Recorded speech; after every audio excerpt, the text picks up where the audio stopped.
এই টাইপের জিপগুলা দেখো, আমরা যখন অনেক ছোট ছিলাম তখন এই জিপগুলা দেখছো না, এরকম খোলা, উপরে ছাতাওয়ালা।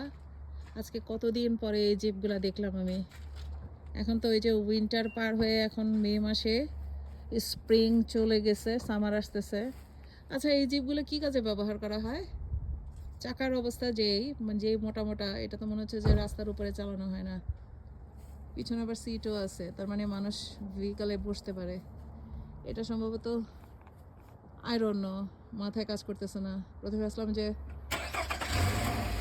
মানে খেতে খামারে কাজ করার মতো, বাট খেতে খামারে কাজ করার মতো এরকম খোলা জিপ মনে তো হয় না।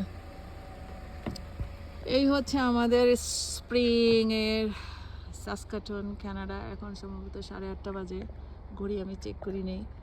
দেখতে কি সুন্দর লাগে। আরেকটা জিনিস দেখায়, আমি গাড়িতে উঠে যাচ্ছিলাম, তার আগে এই জিনিসটা না দেখাইলে, মানে আমি অনেকক্ষণ আগে এসে খেয়াল করছি প্রত্যেকের বাড়ির সামনে এরকম